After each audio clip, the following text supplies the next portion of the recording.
الحمد لله رب العالمين، والصلاة والسلام والتكريم والتعظيم على سيدنا محمد سيد الأولين والآخرين، وعلى آله وأصحابه وأتباعه وأولياء أمته أجمعين إلى يوم الدين. اللهم فصل وسلم وزد وبارك على منبع الأنوار سيدنا وقائدنا وحبيبنا محمد المختار وآله الأبرار وصحابته الأخيار، صلاة تحفظنا بها من شر الأشرار وكيد الفجار ومن فتن الليل والنهار. عباد الله، اتقوا الله حيثما كنتم. عزيزان وخوشويستان، سلامي خواهي قولتان لسر خواهي قولة لقرآن بيروزا لباسي آو قرنجي آوا كما فرميت: ونزلنا من السماء ماء مباركا فأنبتنا به جنات وحب الحصيد. خواهي تبارك وتعالى كباسي آو من بوكا، باسي باران من بوكا، بمبارك ناوي أبات أو بارانيك همو كسيك لئيما محتاجيتي وتامزرويتي رحمة وبركات پروردگاره. خواه فرمی مبارکه پیروزه بوی پیغمبری نازدار من صلاة و سلامی لسر بێ لە یەکەم بارانی ساڵا سنگی خۆی ڕوت ئەکرد ئەیداوە بەر بارانەکەی فەرموو با ئەو ڕەحمەتەی خوا بەر گیانم کەوێ. خواردنەوەی ئاوی باران شیفایە، بەرەکەتە،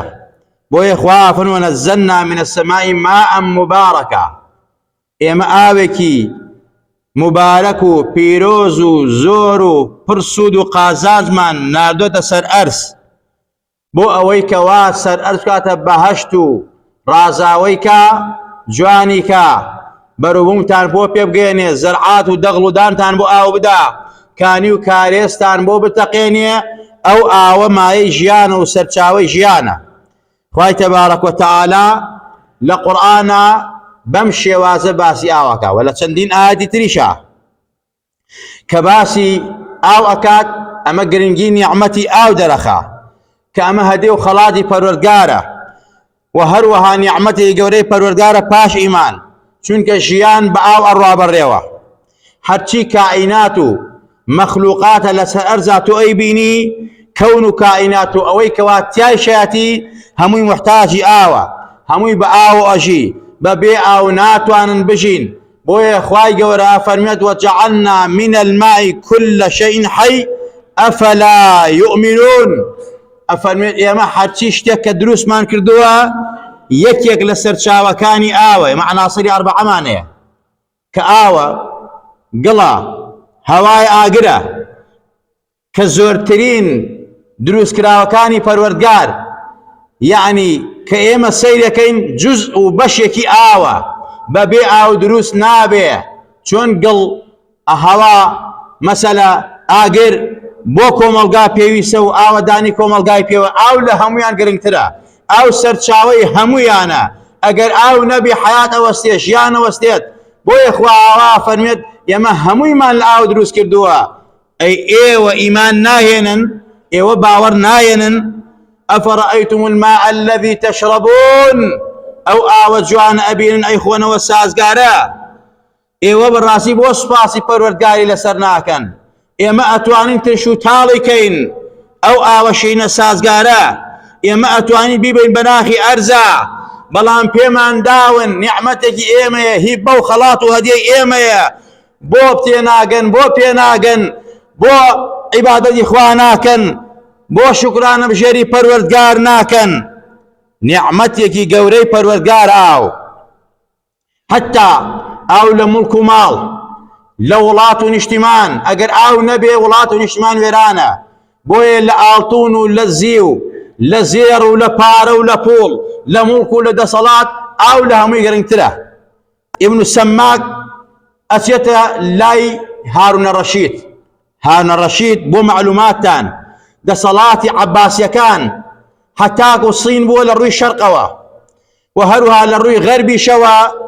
زۆر تولی بووە و دەسەڵاتەکەی زۆر زۆر بووە. حتى محيدي أطلس ده صلاتي هارون الرشيد ابن سماك للاي أبيه داوي آوكا آوي بودينن پێش ئەوەی ئاوەکەی بخواتەوە دەستی ئەگرێڵێ ئاو مەخۆرە جارێ ئیبن سەماک پێڵێ ئەڵێ موڵک و ماڵ باشە سەروەت و سامان و پارە و پوڵ باشە دەسەڵات باشە یا ئاو باشە ئەڵێ ئاو باشە ئەڵێ ئەم ئاوە قومی ئاو بەچە نەکریت لە کاتی توێنێتیە ئەڵێ بە نیوەی ماڵەکەم بە نیوەی موڵکەکەم ئەڵێ ئەم جارە بیخۆرەوە کە خواردیەوە ئەڵێ باشە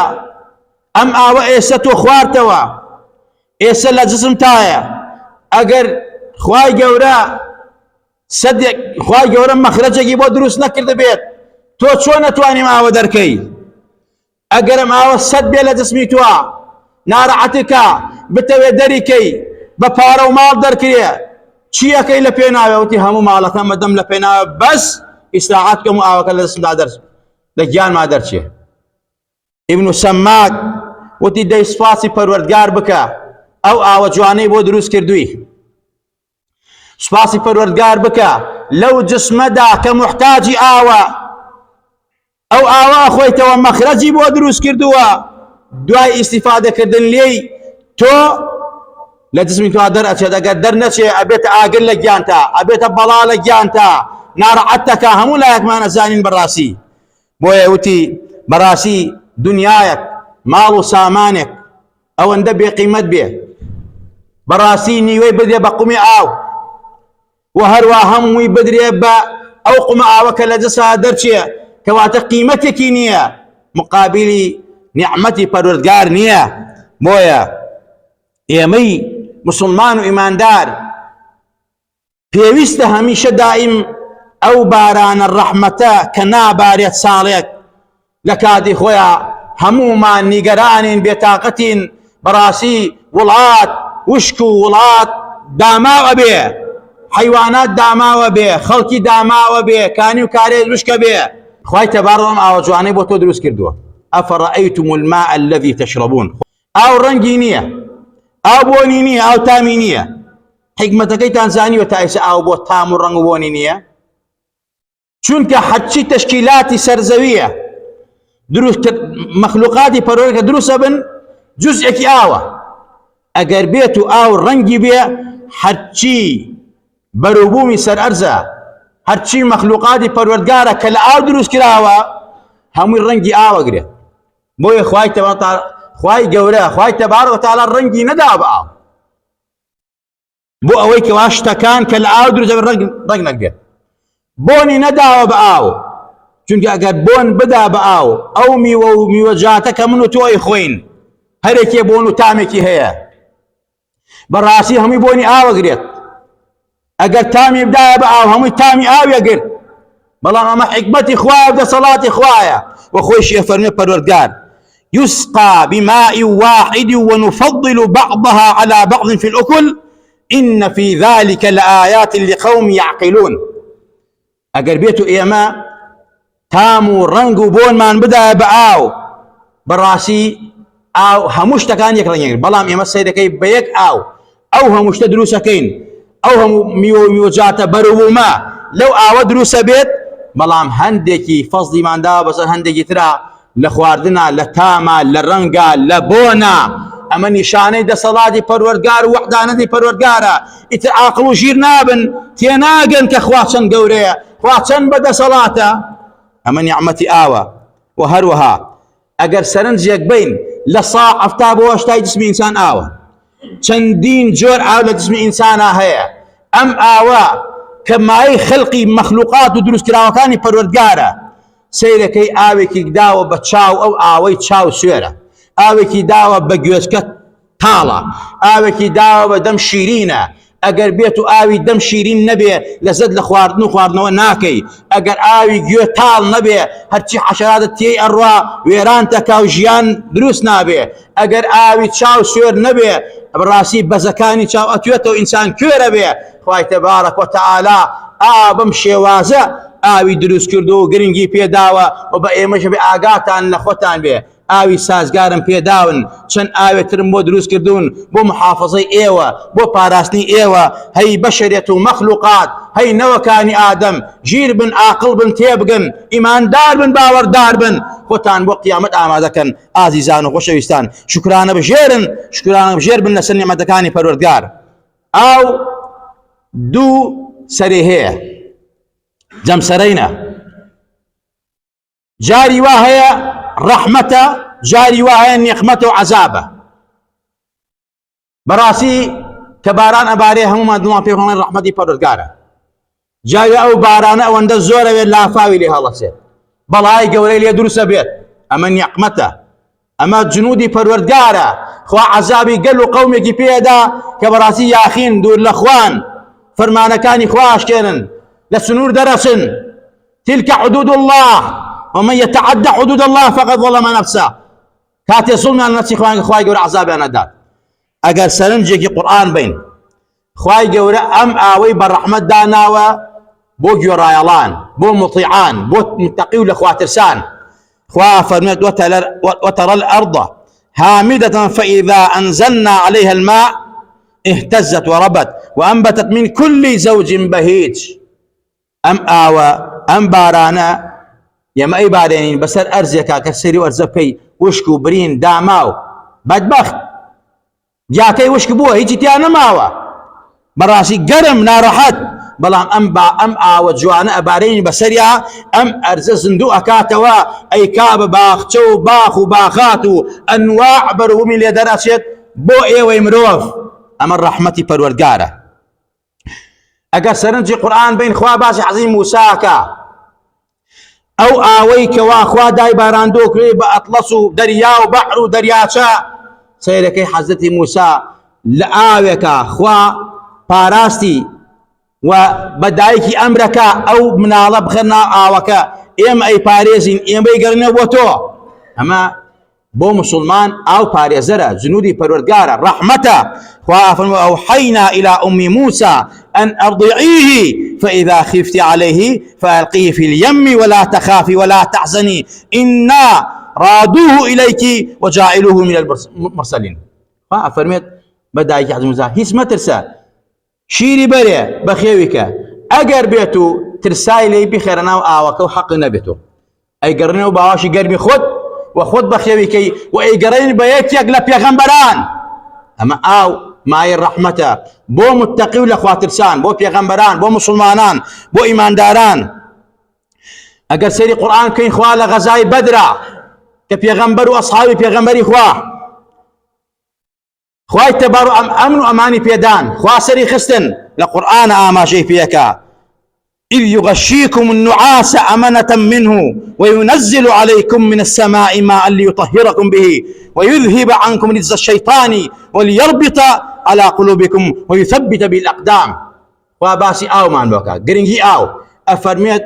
ببيغمبري خوشويست بأمتكي إيوه لكاتي غزاي بدرا خون وسكبر دنيا هندك كان احتلام بون لشتان قران بو إيمج براسي أمن أمان من بيدان لأمن أمانة خوتان ليكو إن جعل باشان باران من بو باراندن أو باران بو الرحمة بزي بو إيوه أو باران بو بركة بو إيوه باتي كرنوا وهروها أو خرابي شيطان أو لشقراني كشيطان هنا وبسرتانا لسرم لا بردن انجا او آوا كخوتان تان بيشوري دلتان قايم بو بيتان جيقر بو غيرت وشجاعتان زيادي كر بو علماء زانان افرمون براسي او تشون تشلك لا ابا خمو خفت لا ابا نارعتي لا ابا خموكي لا ابا بو خوشوردن لإسلام زورقنجي بيدرا او بلان بمرجع إسلافي تيانكي خوشوردن باكو بختي لإسلاما براسي إيمان دين باورا شون كوتني في غنبري ناس دارا صلى الله عليه وسلم. وهروها باسي چندين قومان بوكا خوا باراني آوي بوكردون بالرحمة وبركات. وأجر هر سيري قرآن كين هندي قوم يشبوها چونك ياخيبون طاغيبون ظالمون سمكارون خوا آو بحر دريا وباراني بوكردون بنقمة وعذاب بون مونا لوانا قومي حضرت نوح قومي حضرت نوح خوارنا يبردن بلا فاو بباران فرعون هاواري كر طاغي طغياني فاكروا أيوة هذه الأنهار تجري من تحتي أفلا تبصرون أم أو باخو باخاتا لجير بي منا من خوايا ونعوذ بالله بلان خوابو أويك وار السوايكا سويكا هرب أو خستجر أو لعاوخ كان دي خواي تبارك وتعالى بوي آزان خوشويستان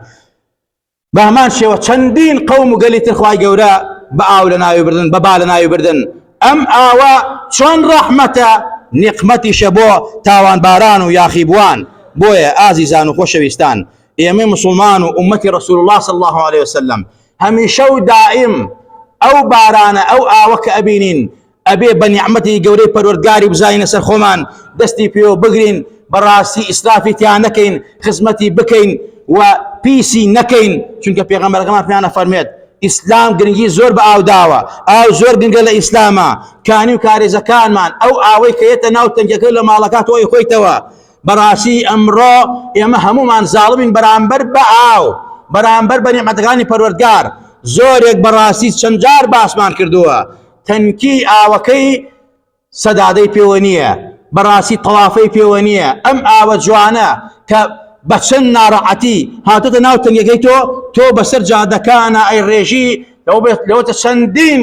ماڵ و گەڕەک هەبێ ئاوی نەبێ تۆ زاڵم و ستەمکار و مسریفی بەرامبەر بەو ئاوە ناشکوریەکەی بەرامبەر بەوە کە پێغەمبەری خوا مەی ڕێژن دەستی پێوە بگرن خزمەتی بکەن پیسی مەکەن حتا پێغەمبەر فەرمێت میز مەکەنە ئاو پیسی مەکەنە ئاو چونکە بەڕاستی ئاوا پیسە بێ گوناهبارە بی تۆ لەسەری و شەرت نییە هەر ئینسان بیخواتەوە حیواناتی بیخوا پیس بێ بەڕاستی تۆ تاوانبار و گوناهباری بۆیە محافظەی ئاو لەسەرمان واجبێکی شەرعی ئیسلامیە و پاراستنی دەست پێوەگرتنی ئەمە حتى إسراف نكرن تيايا أقل لسر درياء آوي وي بيغمبري نازدار من صلاة وسلامي لسر بيه حضرت أنس بمان باسكا أفرميت جارك لجاران بيغمبري خواه لسر من بربو براسي كومالكات لنا ومزقوتا وتيان يا رسول الله همو من تياتوين أرزو شبوة حيوانات من همو خيري مردارة بيتوا براسي كشو يا نماوا كانيو كاريز نماوا نارعة بو آو وباران يا رسول الله داوى لخواك خوا باران بارين هل لسن منبر پیغمبری نازدار من دستی مبارکی برس کرده و چای و آسمان برس کرده و خواهی تبارک دلی نشکن افرمید حضرت انس والله یک هفته لسرک باران خوشی نکرد بارانک وانا زور بو لا فغرصا جمعه تر هو ابو هاتنا وتيان يا رسول الله خريكه مالكان من اروخيه ولات من ويران به داوى لخوابك خواب بارانك كسكا پیغمبری نازدار فرمی اللهم حوالينا ولا علينا خواه بشوار دوري مدينة وشاري مدينة بالنا ومالكان وشاري مدينة نبي اترى فرمی بشوار دوري مدينة باران باري بلام ناو مدينة باراني تيان ابو اما معجزة رسول الله صلى الله عليه وسلم اما اصحابي پیغمبری خواه اولا كاتنا رعجا پنان بو پیغمبر بردو مشيك نية كفر نية پیغمبری خواه خوشویزی پروردگار بوا دعوی کردو لخوا خواه باران دی دعوی لخوا کردو خواه گرتوتی و دا صلاتی خواه پیدا و کان عند الله وجیها آزیزان خوشویزان اما حدثی بخاری و مسلمه اما پیغمبری نازدار من صلاة و سلامی لسر به کباسی باران و نعمتی باران باران براسي بو مسلمان رحمته بو أهلي طاغي وطغيان نقمته نقبته عذابه آزيزان خوشويستان وأو بيغمر الناس داره بيما أنا فرميد ايوا دس بآو بگرن بي پاريزن اعرابيات اقندي بيغمبري خوا برسياري دسنوشي بيغمبري خوا صلى الله عليه وسلم بيغمبري خوا دسنوشي لبردم آگه سيجار بو فمن هكذا الوضوء فمن زاد على هذا فقد أساء وتعدى وظلم بيغمبري خوا فرمي سيجار دمو چاو سيجار دستي راسي سيجار دستي چپو بوشي هذا سيجار هر کەسێ لەمە زیاتری کە بەڕاستی ئەم کەسە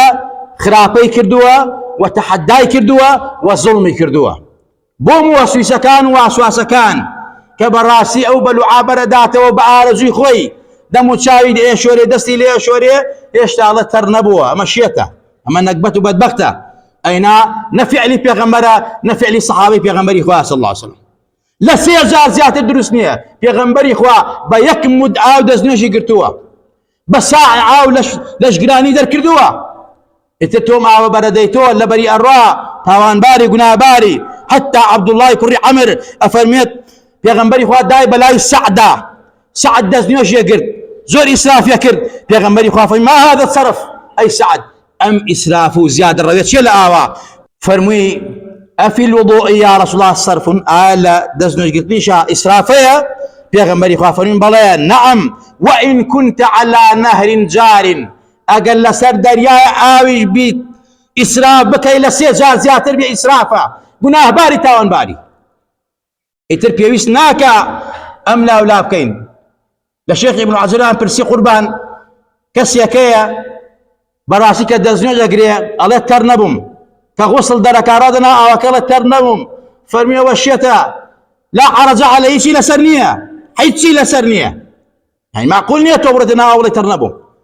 دەم و چاوشێر بڵێ تەر نەبووم ئەمە شێتە ئەمە شێتیە. بۆیە پێویستە ئێمە ئەم ئاوە جوانە کە خوا پێی داوین ئیسرافی نەکەین. ئیتر ناڵ لە دەستنوێژا دروست نەبێ لە عیبادات دروست نەبێ لە خۆشۆردنا دروست نەبێ ئیتر لە بەردەم لە حەوشە شۆرین و لە بەردەرگا شۆرین و لە ئەو ئاوە بە فرۆدانە کە ئەمڕۆ ئەیبینین بە چاوی خۆمان بەڵاستی تاوانێکی زۆر گەورەیە. ئەمە ناشکوریە. ئەگەر ناشکری بکەی خوای بڕێ ئەگەر شکرانە ژێربی بە عیبادەت و بە تەقوا خوا بۆتی زیادەکە. وإذ تأذن ربكم لئن شكرتم لأزيدنكم ولئن كفرتم إن عذابي لشديد. خوا فەرمێت ئەم نیعمەتانە من دامە بە ئێوە شکرانە بژێر بن بۆتان زیادەکەم ئەگەر ناشکر بن ئەوە عەزابی من زۆر تونداگاتان لە خۆتان بێ. خوا فەرمێت قەسەم بە عیزەت و جەلالی خۆم سزاتانە دەم مادەم کافرن مادەم ناشکرن بەرامبەر نعمەتەکان هەر نیعمەتە لە نیعمەتەکان ئاو یەکێکە لەو نیعمەتانە پێویستە هەموو لایەکمان بیپارێزین خزمەتی بکەین چونکە سەرچاوەی ژیان و حیاتە. خوا لە هەموو لایەکمان خۆش بێ خوا لە هەموو لایەکمان ڕازی بێ خوا عاقیبەتمان بەخێر بێڕی خوا لە گوناه و تاوانی خۆمان و باوک و دایکمان خۆش بە بە ئیمان و بمانژێن و بە ئیمان و زندومان کەرەوە لە ڕۆژی قیامەتتا لە خزمەت ڕەسوولی ئەکرەما حەشرمان بکەی ئەو پێغەمبەرە نازدارە بانگمان بکا و دەرمان نەکا بەو دەستە مبارەکە و نازارانەی کە ئاوی لێ دەرچوو ئاوی کەوسەرمان باتێ لە توینەتی و نەکبەتی دنیا و قیامەت ڕزگارمان بێ. یا ربی خوای لە دەپاڕێنەوە بە ئیسمی عەزەمی خۆت و جەلالەتی خۆت. یا ربی خوای بە وحدانەتی خۆت. یا ربی خوای لە دەپاڕێنەوە ئەوانەی داوای دوعای خێریان لێ کردوین ئەگەر نەخۆشیانێ خوا شیفای عەجز و فەلان بۆ بنێرە گیر و گرفتیانێ مەشاکیل عایلەیان خوا بۆیان چارەسەرکەی فەقیرن هەژارن نەدارن کەم دەسن خوا ڕزق و ڕۆزیان بۆ ببارێنە. یا ربی خوا لە هەژاری فەقیر و قەرزاری هەموو لایەک ڕزگارکەی. یا ربی خوا لە دەپاڕێنەوە ئەوانەی کەوا منداڵیان نەخوای منداڵی ساڵیان بەرێ ئەوانەی هیان و ساڵی نەخوای بۆیان ساڵەکە. یا ربی وڵاتمان ئاوادان کەیتەوە وڵاتمان تووشی قەیران و ناڕەحەتی وەبا و نەخۆشی نەکەی. خوا هەزاران هەزار جار سوپاسی تۆکەین لەسەر نیعمەتی باران لەسەر ئاوەدانی وڵات لەسەر ئەمنیەتی وڵات لەسەر هەموو ئەو بەرەکاتی ڕژاندووە بەسەر وڵاتمانە خوا بەمانی زیادکەی. خوایا نعمت بێ خوایا نعمت بێ خوایا ڕەحمەت بێ نقمەت نەبێ غەزەب نەبێ و بەڵا نەبێ. خوایا کانی و کارێزەکانمان وەبتەقێنی هەرزانی و فەرعی پێوە بێ گرانی و ناڕەحەتی پێوە نەبێ. خوایا کاربەدەستی وڵاتمان بۆ ئیسلاحکە ئیمان و ئیسلام و ویجدانیان بەرێ خزمەتی میلەت بکەن دڵسۆزی میلەت بن دڵسۆزی دین و خاک وڵات و نیشتیمان بن. خوایا هەر کەسێ دژمنی دینمانە دژمنی خاک وڵات و نیشتیمانمانە دژمنی ئەم میلەتەیە بەرەو ئاقارەی خراپای بە خوایا گەر شیاوی دادە خوا هیداتی بە خوایا گەر شیاوی داد نێ خوایا قارون و فرعون و نەمرود و ئەمسالی ئەمانە و بەناخی ئەرزابرد سووک و ڕسواکردن. خوایا هەر کەسێ دژمنی دین و خاک وڵاتمانە خوایا سووک و ڕسوایکە. خوایا لە ناوی بەرە خوایا عالیەها سافیلها خوایا ژێرە و ژوورکە خۆی و جێش و جاش و ئەنواع و کلک و ئەعوانەکانیشی. خوایا لە دەپاڕێنەوە بەسەی بە مسلمانانی غەزە و فەلەستین نابێتەوە. خوایا مسلمانانی سین مسلمانانی بۆرما مسلمانانی کشمیر باقی مسلمانان ئەمڕۆ لە زەلالەتان لە ناڕەحەتیان گاور و کافر و مشریک سەریان کردەوە بە یەکا بۆ ناوبردنی مسلمان. خوایا کافر بشکێنە خوایا کافر سووک و ڕسواکە بە تایبەت یەهود و گاور و جوولەکە خوایا لە ناویان بەرە جێژ و جاژیان تێک بشکێنە. خوایا غەزە و فەلەستین و باقی شوێنەکانی تر خوایا وڵاتی کوردەواری ئێمەش بەناو ئیسلام و بەناو دینەوە بەناو نیشتیمانەوە بەناو هەموو شێوازێک وڵاتی کوردەواری سوت ناکرێ وێرانەکرێ تۆ بارانەکرێ. خوایا هەر وڵاتێک هەر گەلێک ڕقی لەم میلەتەیە وڵاتمان سوت ناکە خوایا سووک و ڕسوایکەی. خوایا جێژ و جاژ تێک بشێنی بەسەرەکە کوردستانی ڕۆژئاوا کوردستانی ڕۆژهەڵات کوردستانی ئێمە. یا ربی خوا بیپارێزە لە هەموو زاڵ مستەمکارێک يا ربي خوالة بارينوا دسمان بولا توبرك لوا دعاء كان مان ليقبولك دسمان ببتال المقرن لوا ضل مان خوشك سربرز مانك بعزت مانك آمين آمين. أقول قولي هذا وأستغفر الله لي ولكم ولسائر المسلمين.